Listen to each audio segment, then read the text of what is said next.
सादर नमन। साधक सुधा दूरवर्ती विद्यालय स्वागत करता है आपका। ज्योतिष में जन्मपत्री विज्ञान। जी हाँ, जन्म पत्रिका कैसे देखें, इसका प्रारंभिक ज्ञान, यही है हमारा आज का विषय। आओ हुजूर तुमको सितारों पे ले चलें, दिल झूम जाए ऐसे नज़ारों में ले चलें। जी हाँ, देख रहे हैं ना जन्म कुंडली। यह है 18 मार्च पूर्णिमा शुक्रवार के दिन की प्रातः 5:30 बजे की कुंडली। इसका ज्ञान लेना पड़ेगा। इसमें 12 कोष्ठक है ना। पहले कोष्ठक में 11 संख्या है। इसे लग्न कहा जाता है। इस स्थान पर विभिन्न राशियां आती रहती हैं। इसमें कुंभ राशि है, इसे 11वीं राशि कहते हैं। अगले भाव में मीन राशि है, उससे आगे मेष है, उससे आगे वृष है, फिर मिथुन है, फिर कर्क है, फिर सिंह राशि है। चंद्रमा भी वहीं विराजमान है। फिर छठी राशि है, फिर 7वीं राशि है, केतु उस पर विराजमान है। फिर 8वीं राशि है, फिर 9वीं राशि है, फिर 10वीं राशि है। मंगल है इसमें, शुक्र है इसमें, शनि है इसमें। जी हाँ, यह जन्म कुंडली का 12वां स्थान है, 12वां घर। कुंडली एक कुंडल वाला आकार, कुंडलित आकार।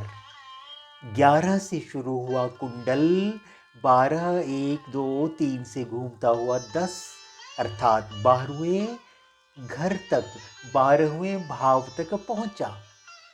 हाँ, आप समझ गए ना। ये 12 जो घर हैं ये निश्चित माने गए हैं।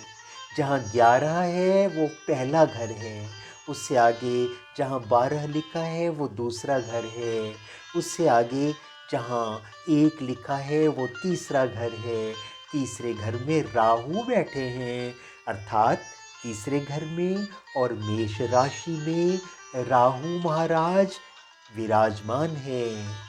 इस तरह से हम ग्रहों और राशियों का ज्ञान ले चुके। हमें यह पता लग गया कि भाव 12 होते हैं, राशियां भी 12 होती हैं, पर भाव स्थिर हैं एक घर की तरह। राशियां आती जाती रहती हैं। घर में भी बहुत लोग आते हैं दिन में। भाई आते हैं, बहन आते हैं, चाचा आते हैं, मित्र आते हैं, मित्र की सहेली आती है, मित्र का मित्र आता है, मित्र के चाचा आते हैं, मित्र के ताया आते हैं, चले ही रहते हैं। बड़े तरह के लोग आते हैं। तो ये हर घर में राशि, भिन्न भिन्न राशियों के दर्शन होते हैं घरों में। तो यह तो पता चल ही गया। आइए अब कुछ और आगे बढ़ते हैं इसी विषय में। हम जानेंगे कि ज्योतिष में 9 ग्रह हैं। सूर्य, चंद्र, बृहस्पति, जिन्हें गुरु भी कहा जाता है, शुक्र, मंगल, बुध, ये मुख्य ग्रह हैं और राहु तथा केतु छाया ग्रह माने जाते हैं। सूर्य, चंद्र, मंगल, बुध, बृहस्पति, शुक्र, शनि यह मुख्य ग्रह हैं और 2 छाया ग्रह हैं जिन्हें राहु और केतु के नाम से जाना जाता है। इन ग्रहों में सूर्य, मंगल क्रूर माने जाते हैं, शनि भी क्रूर माना जाता है और राहु तथा केतु पाप ग्रह माने जाते हैं। पापी ग्रह, पाप ग्रह कहते हैं इन्हें। सूर्य हमारी आँखों का स्वामी है। सिर और हृदय पर भी इसी का प्रभाव माना गया है। मंगल पित्त, रक्त, कान, नाक का रूलर है, मालिक है। और शनि हड्डियों का, मस्तिष्क का, पैर, पिंडलियाँ आदि का कारक है। अर्थात हड्डियों का रोग देखना हो, नाक का रोग देखना हो, कान का, रक्त का, पित्त प्रभावित रोग देखना हो तो हम मंगल से विचार करते हैं। मंगल से पित्त, रक्त, कान, नाक आदि देखते हैं और शनि से हड्डियों के बारे में जानते हैं, मस्तिष्क के बारे में और पैरों के बारे में, पिंडलियों के बारे में। राहु केतु स्वतंत्र ग्रह नहीं है, अर्थात जिस राशि में ये रहते हैं, जिस भाव में रहते हैं, उसके प्रभाव को बढ़ाते हैं या घटाते हैं। अब बात करते हैं शुभ ग्रहों की। बृहस्पति, शुक्र, बुध ये शुभ माने जाते हैं।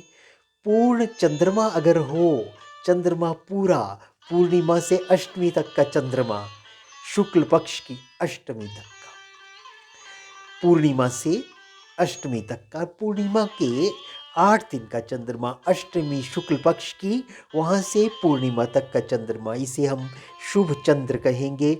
वह शुभ है। बृहस्पति, शुक्र, बुध और पूर्ण चंद्र यह शुभ माने गए हैं।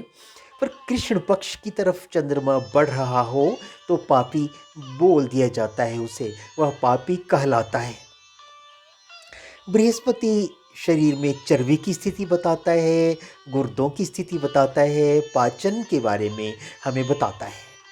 शुक्र हमारे वीर्य का कारक है, वीर्य के बारे में बताता है, आँख के बारे में बताता है, काम शक्ति के बारे में और उस पर जो नियंत्रण है उसके बारे में ये हमें विशेष बातें बताता है। बुध ग्रह जीभ पर हमारा नियंत्रण है या नहीं यह बताता है। चंद्रमा छाती के बारे में, फेफड़ों के बारे में, नेत्र ज्योति के बारे में हमें बताता है। और इसी तरह से 12 भावों में कारक ग्रह माने जाते हैं। अगर सूर्य प्रथम भाव में आए तो वह कारक हुआ, दशम भाव में चंद्रमा कारक हुआ और शनि छठे में आए तो वह छठे का कारक हुआ। व्यय भाव, अष्टम भाव, इसमें शनि आए तो वह भी कारक माना जाएगा। शुक्र यदि 7वें घर में हो तो उसे कारक माना जाएगा। कारक का अर्थ हुआ यहाँ शुभ ग्रह। अगर अष्टम भाव में, छठे में, 12वें में शनि हो तो उसे अच्छा शनि बोलेंगे। इसी तरह से गुरु दूसरे घर में, 5वें में, 9वें घर में और 11वें घर में अच्छा माना जाता है। बुध चौथे घर में अच्छा माना जाता है। और इसी तरह से ये सामान्य से नियम है। ग्रहों का स्थान होता है, दृष्टि होती है और इसके अनुसार ये अपना असर छोड़ते हैं। चंद्र, शुक्र और बुध जिस स्थान पर बैठे होते हैं उस स्थान के फल को बढ़ा देते हैं। गुरु जिस घर में भी बैठता है उस घर की हानि कर देता है, पर जिस घर को यह देखता है उसमें बढ़ोतरी करता है। मंगल जहाँ बैठता है ये वहीं देखता है, अपने घर के अतिरिक्त किसी को देखता नहीं, किसी की हानि नहीं करता है। बड़ा समझदार है यह। सूर्य अपने स्थान बल के अनुसार लाभ देता है। स्थान बल का अर्थ हुआ ये जहाँ बैठता है वह उसका स्थान कहलाता है और विभिन्न स्थानों पर यह बली होता है। 10वीं में बैठा हुआ सूर्य बड़ा बली माना जाता है। अच्छा हो तो लाभ देता है, बुरा हो तो बड़ी हानि देता है। शनि जिस घर में भी बैठता है उस घर में फल की वृद्धि कर देता है, पर जहाँ इसकी दृष्टि पड़ती है वहाँ बड़ा भारी नुकसान करता है। तो रही दृष्टि की बात, सभी ग्रह अपने 7वें स्थान को पूरी नज़र से देखते हैं। 7वें घर पर पूरी नज़र होती है इनकी। गुरु 5वें घर को और 9वीं दृष्टि से भी देखता है। 5वीं और 9वीं दृष्टि भी होती है गुरु की। शनि तीसरे और 10वें स्थान को देखता है। मंगल चौथे और 8वें को भी पूरी दृष्टि से देखता है। तो राहु केतु क्रमशः 5वें और 9वें को पूरी दृष्टि से देखते हैं। फलादेश के सामान्य नियम इस तरह से हैं। कुंडली में त्रिकोण होता है, 5वां और 9वां घर, तो इनके स्वामी हमेशा अच्छा ही फल देते हैं। इसी तरह से कुंडली में केंद्र स्थान माने जाते हैं, पहला भाव, चौथा, 7वां और 10वां। इनके स्वामी अगर शुभ ग्रह हों तो वो अच्छा फल नहीं देते, अगर अशुभ ग्रह हों तो वो शुभ बन जाते हैं। ये एक नई बात है ना।